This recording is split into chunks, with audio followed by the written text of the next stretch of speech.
Welcome to the Mike Litton Experience Podcast. Mike has over 31 years experience in real estate, finance, and investing. He's passionate about being a father, a teacher, a realtor, an investor, and a leader. Everyone has a story, and our passion is to help them tell it.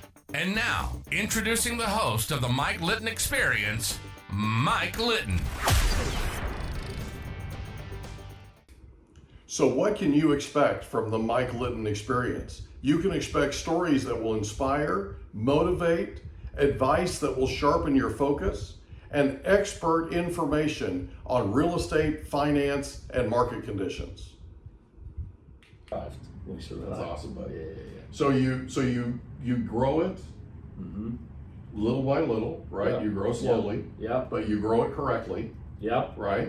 And that takes you up to 2008. So after 2008, so you basically still own the company. But I'll bet after 2008 you did really well because you survived. Yeah. And there were a whole bunch of people that were looking to put their capital to work. Yeah, we had a pretty good run in terms of the growth rate, the CAGR, consolidated annual growth rate of the business, from really, middle of 2009, because the markets were starting to rebound and we were getting, attracting investors. And it was going really well through about 2015, 2016. Right. And, I was hiring more people, and I was like, wow, I'm really doing this. There's people working for me, we're traveling all around and airplanes and hotels. To grow a business, you need capital. Sure. And I had kind of exhausted as an individual the type of capital that I had, the amount that I had. And I was like, how much more do I want to risk in a small or mid-sized business at the time? And I was thinking about finding a capital partner, but I hadn't done anything. And my phone rings. It just rang, clear blue sky, and it's Cantor Fitzgerald. And I thought it might be a joke. One of my friends, like, what do you mean? That's somebody was putting you up. Big Wall Street titan, high reputation, strong firm, the 9/11 connection, the patriotic. I'm a very patriotic person. They had that connection, and they said, no. I'm the global head of asset management for Cantor Fitzgerald. We followed your firm, we researched your firm, and we would like to buy your firm. Would you be interested? And I said, well, I'm too young. I don't want to retire. I was 50 at the time. Right. And but I'm always interested in a partner, and that led to further discussions. Ultimately, Cantor Fitzgerald acquired my firm, which was called Efficient Market Advisors. Right. We continued with that name up until just the beginning of this year, 2023. Okay. We dropped the name, but we're still the exact same business. We operate independently within Cantor Fitzgerald Investment Advisors. We're part of them. And it's really great for me because my passion is markets and the economy and investing. Listen to my podcast. Right. And they allow me to do that exclusively. Right. Where I as much as I enjoyed payroll, regulatory filings, human resources, legal, compliance, negotiating the lease on the building, when this lease came up and we needed a new one, they had a lease guy from New York and I didn't have to do anything. Just tell them what we needed. It was great. So there comes a point where you do want to maybe do less of the administrative side of operating a business and more of the part you have a passion about, which is investing. And they've enabled me to do that for the last 7 years. That's awesome. It's been great. Yeah, that's awesome. When did you start your podcast? Well, before podcasting. Yeah. So when we started the company, I don't know if podcasts were available then. Okay. But I put this weekly commentary together. So it started in 2004. Okay. And I found, I can't remember, some service, some website where you could upload your slides and record your voice. Right. And we would email it just to our list of people. Right. And that's kind of a value add kind of thing. It's like a value add. It's people who invest with us or might invest with us or who will never invest with us but just want to hear what I have to say. If you want to hear what I have to say, you can have it for free. I can't believe anybody wants to know what I think. So we send it out. And that evolved over the years. That service got bought or went out of business. And then another service. And then I think I was kind of late to turning it into a podcast. Like I didn't know. what I didn't know. Right. And I saw, oh, there's a little button. You click, download the audio. Up, just like that. It's a podcast. Right. So, somebody did the front roll for us, and we could probably do more. But the podcast, I'm thinking only it's 2 or 3 years. Yeah. Yeah. But it's been almost 20 where we've put this thing out on Monday morning. So if you think you were late, I just started a month ago. Hey, well, you're doing something right because it shows up in all my feeds. I've been wanting to do this for 9 years, man. Well, I gave up radio in 2014. I had a daily show Monday through Friday evening drive time I think on KCBQ. We called it the Mike Litton Show, and I gave it up because I had an epiphany one day, and that was that my children were going into high school. And I owned a mortgage company, I owned a real estate company, I had a real estate production business, I had a mortgage production business. I had way too much on my plate, and something had to give if I was going to be able to be that dad that was at every possible event, every possible game, everything, right? Mm-hmm. And I gave up radio. And from the day that I gave up radio in 2014, I wanted to do a podcast, and I've just been keeping myself busy with other things, and finally I just decided, you know what, we're doing this. Yeah. And this has been an amazing experience, and this is probably the most fun I've had doing this yet. Oh, man. The first two were great. I don't know if I can live up to that. Well, Alan's a kick. You know that, right? He's a great coach. Alan's a kick. Coach Snyder, who was our second interview, is somebody I admire and revere. I mean, he literally, against all odds, went out and started a charter school with a credit card, a personal credit card that he used for the lease for a piece of property that they now own. That's right. Oh man, I mean, talk about an American success story. This guy is amazing. So these stories are just I'm telling you, they're inspiring and motivating people. They're having an impact, and we're starting to hear about it, and so it's kind of cool. Mm-hmm. So the last 3 or 4 years you've been doing the podcast. By the way, tell everybody what your podcast is, because I literally love it. I think I told you I listened to it on the way down here today. Mm-hmm. I try to catch it every Monday. You've been gone for the last 2 weeks, so you took 2 weeks off, which I think is cool. Yeah. You sounded really energized this morning when I was listening to your Monday morning recording. You sounded like you've been on vacation and gotten some rest. It was great. So what's the name of your podcast? It is called Slaying Bulls and Bears. That's right. So you can, or when you go on your phone, you say, "Hey." I don't want to say it because my phone will do it or your phone will do it. I got you. But hey, you know right. who? Yeah, you know who. Play Herb Morgan's SIRI, right? Yeah. It'll play it, and it's been fun. I'm surprised at the number of people that do listen. Yeah. I just like, why? Because I didn't listen to podcasts. Yeah. I just listened to CNBC all day, or Bloomberg Radio, or Fox Business Radio, whatever. But then I started getting into podcasts as well, and obviously putting one together. And it's fun. It comes out every Monday. It is an economic commentary and a market commentary. Yeah. So it is most of our listeners are actually professional financial advisors. Yeah, I can imagine. So the majority. And so they get it and they say, you know what? And you can go to look at the website, you can print out the slides and go with it if you want. I don't do video, but they can print out the slides. They said that's what I use for the week when I talk to my clients. I use your podcast and print out the slides. Well, I know that you're humble. I get it, but you've been doing this a long time, and that part comes through. Your expertise, your experience, what you've been through, ups, downs, 2008, all the other wonderful stuff, right? The tech bubble of 2000, all that stuff. Yep. You've been through the wars, right?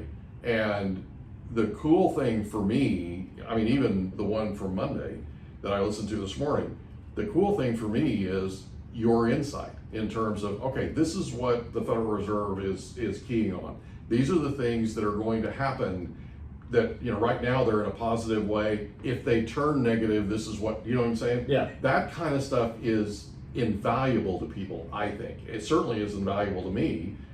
I watch this stuff all the time. I've been watching it for years. I've been watching the Federal Reserve, do what they do for a very, very long time. And one of the things I'm going to ask you about later when we get together for another thing, off camera and off podcast. But We're one of playing the golf. things, That's what we're we're playing doing. golf, just We're so you playing know, golf. right? We're going to be very productive. But one of the things I'm going to ask you about is the Federal Reserve's balance sheet. Yeah. Because this is an intriguing thing for me, and it's something I recorded a video on back in February 2017. And I literally told her, I said, listen, if this goes the way that Trump is expecting it to go, Goldman Sachs sent out a memo. We'll just talk about it. Goldman Sachs sent out a memo to their higher echelon clients. Mm-hmm. It got leaked on a Sunday to CNBC, and I happened to catch the story. Mm. And what it was they had it on good authority from the Trump administration that Trump was not going to renew the approval for Janet Yellen and her second in command, okay, for the Federal Reserve. Mm-hmm. And the idea was they were going to replace them with what they called a liquidator. That would be somebody who would come in and actually liquidate the balance sheet. Mm-hmm. Here's the thing, I don't think that he realized, now again, I'm a huge Trump fan, voted for him both times, the whole thing, but here's the deal. I don't think he understood the ramifications of liquidating the balance sheet and how that would drive interest rates up and how that ultimately would affect the housing market. They created that slowdown at the end of 2018 by liquidating the balance sheet, right? And all that pressure happened. So anyway, so basically the long and the short of it is I recorded a video about this and talked about it on YouTube, and it became really popular. Like a bunch of people watched it. And you know, it's interesting because I checked the balance sheet a couple of days ago because I knew we were going to be meeting. I checked the balance sheet a couple of days ago. Now it's like $9 trillion. It was $4.5 trillion before, mm-hmm. right? Mm-hmm. And they were going to liquidate it, and then interest rates shot up. And I went on and talked about why they shot up and what that, you know, how that worked. Some people got it, some people didn't, but they appreciated the fact that I was out there telling them about it. Right. And so now it's interesting that, you know, here it is now more than twice the number that it was before, and we still have 30-year fixed rates that are way too high. So interesting stuff. So in terms of the balance sheet, mm-hmm. What are you seeing them doing with this? I mean, are they? Yeah. So they're buying mortgage-backed securities, they're buying treasuries, right? And they're buying them so that they can artificially keep interest rates or keep down pressure on interest rates. So not anymore. Right. So that's what I'm saying. They're not doing it anymore, but they were. They were. So, you know, there's been two times we really ran the balance sheet up. One obviously was the 2008 financial crisis. Right. And so through open market operations, the Federal Reserve can go out. So the Federal Reserve through the FOMC only controls one interest rate, two Fed funds and the discount rate, but they're pretty tied to each other, called Fed funds. And so, well, what if we want to impact longer term interest rates? We can do open market operations. We can buy securities, driving the interest rates down to expand the economy, or we could sell securities to drive interest rates up to contract the economy. Correct. It is a monetary policy tool. Right. Now, you can debate academically, is it a good tool? Is it a ethical tool to violently intervene in the marketplace like that? Yes or no? People have that conversation. As a money manager, I have to live in the world that we're in. Right. And so in 2008, we greatly expanded the balance sheet. And when you do that, we think about what you're doing. You're buying bonds, putting them on the balance sheet. Taking them off the market. Basically. Off the market. Right. But you're buying them with what? Right. Newly printed or created electronically cash. So you're expanding the money supply. You expand the money supply, that, if it's done perfectly, does not cause inflation, because inflation is always and everywhere a monetary phenomena, as our good friend Milton Friedman taught us. Right. But in the case of 2008, we stopped quickly, or more quickly, I guess. And then we began to let the balance sheet run off as the securities that we purchased matured. Correct. So it's mortgage-backed securities and treasuries. And we weren't really selling them, they were just letting them expire. They were letting them mature, the cash. So when you print money, there's a lot of people who believe, hey, the government shouldn't just print money out of thin air. We should have our currency backed by gold. We can do an entire podcast on that. Sure. I know all the history of it. It's boring. Not unless you're us, it's probably exciting. Yeah, but we love this. we had to go off the gold standard. Another whole story. Yeah. So there's another podcast. We'll do it. We're buying the securities. Right. So then, okay, the economy stabilized in 2009 and 2010. Now we can start or 12 or whatever. We finally started to let the balance sheet mature and run off, because you're going to lose the faith of the international credit markets. You're going to lose the faith of the borrowers in the United States of America if you don't have a fiscally responsible system. So we were doing the fiscally responsible thing and letting the balance sheet run down. Right. Then COVID. Yeah. So what we did in COVID was unlike any other crisis in American history from an economic standpoint, because the size and scope, the scale of what we did far exceeded anything. Yeah. Now, COVID as itself would have been, it's a significant health issue in the world, but we made it an economic issue, and we made it a massive one. So when we said, you can't leave your house, right? And we have to shut down the factory, we have to shut down the ball game and the park and the school and everything that's non-essential. And this office, was supposed to be shut down. I came in, don't tell anybody. Every single day, don't tell anybody. Yeah. But when everything shut down, you obviously are destroying economic activity. Right. So the Federal Reserve's job is, we need to stimulate economic activity. And then on the fiscal side, meaning the Congress, they said, we need to stimulate economic activity. So we'll make up for all this lost GDP, this lost income, by doing two things. We're going to give everybody in America checks. We're going to give businesses checks. Mm-hmm. We're going to borrow that money to do it, right? So add to the federal debt. That's the fiscal side. And on the monetary side, we're going to get interest rates down to essentially zero. Yeah. So we're not only going to cut the Fed funds rate down to 25 basis points, but we're also going to go into the market and we're going to buy every bond, treasuries and mortgage backs only, that we can get our hands on and drive the long-term interest rates down as well. Yeah, so just so we're clear, for people that are not familiar with how this works, they go and they buy these mortgage-backed securities and treasuries, which have a finite supply. Yes. They buy them, that takes them off the market. Yes. By taking them off the market, the rest of the bonds, artificially, the price goes up, which drives the yield down. Interest rates follow the yield. That's right. Okay, so I wanted to make sure. Good clarification. Yeah. We hope you enjoyed another episode of the Mike Litton Experience. If you did, do us a favor, smash that subscribe button, tell your friends, family, and coworkers about our program, and wherever you get your podcasts, please leave us a rating. It helps us to connect with quality people just like you. And that's a wrap. Another episode of the Mike Litton Experience in the books. Reach out to Mike on Instagram at Litton Realty. Want to meet with Mike? Check out calendly.com/Rio760.